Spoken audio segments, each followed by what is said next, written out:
हम पक्षी उन्मुक्त गगन के। शिव मंगल सिंह सुमन। ये कविता है पक्षियों और उनकी आज़ादी के बारे में, जिसे वो किसी भी कीमत में खोना नहीं चाहते। वो चाहते हैं खुले आसमान में एक बहुत ऊंची उड़ान भरना, बहती नदियों में पानी पीना चाहते हैं वो, और पेड़ों की टहनियों में झूला झूलना चाहते हैं।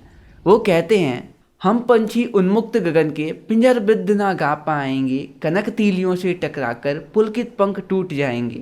यहाँ पे उन्मुक्त गगन मतलब होता है खुला आसमान, पिंजरबद्ध मतलब होता है पिंजरे के अंदर बंद, कनक तीलियों का अर्थ होता है सोने की सलाखें, और पुलकित मतलब होता है कोमल। तो कवि कहते हैं हम पक्षी खुले आसमान में उड़ने वाले हैं, हम पिंजरे के अंदर बंद रहकर गाना नहीं गा पाएंगे। इन सोने की सलाखों से टकराकर हमारे कोमल और प्यारे पंख टूट जाएंगे। दूसरे पैराग्राफ में पक्षी कहते हैं हम बहता जल पीने वाले मर जाएंगे भूखे प्यासे, कहीं भली है कटुक निबोरी कनक कटोरी की मैदा से। यहाँ पे कटुक निबोरी मतलब होता है कड़वा नीम का फल, और कनक कटोरी मतलब होता है सोने की कटोरी। तो पक्षी कहते हैं हम बहता हुआ जल पीने वाले हैं, हम भूखे प्यासे ही मर जाएंगे। सोने की कटोरी में मैदा खाने से तो बहुत गुना अच्छा है कि हम कड़वा नीम का फल ही खा लें।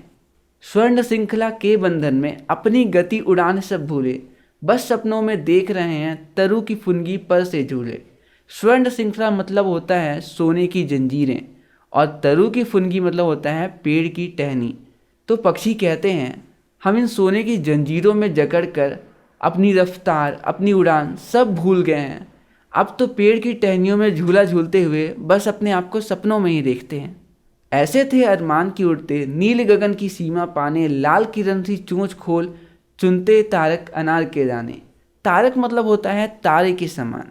तो पक्षी कहते हैं हमारे ऐसे अरमान थे कि हम नीली गगन के मतलब आसमान की सीमा को खोजने के लिए उड़ते और अपनी चोंच खोल के तारों के समान छोटे छोटे अनार के दाने खाते।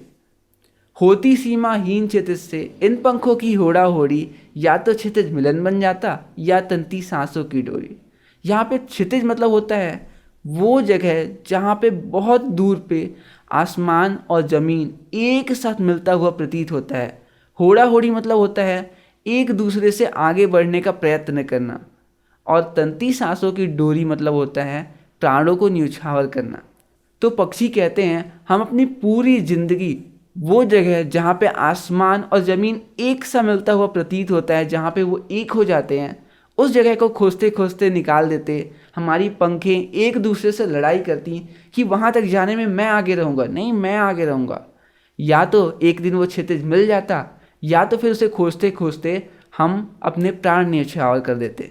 नीड ना दो चाहे टहनी का, आँचर छिन्न भिन्न कर डालो, लेकिन पंख दिए हैं तो आकुल उड़ान में विघ्न ना डालो।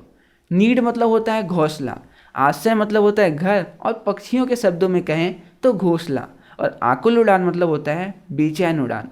तो पक्षी कहते हैं चाहे तुम मुझे घोंसला बना के मत दो, हमारा घर भी तोड़ फोड़ डालो, लेकिन अगर भगवान ने हमें पंख दिए हैं तो आखिरकार एक बेचैन उड़ान, एक बिना किसी फिक्र वाली उड़ान में तुम विघ्न तो मत डालो।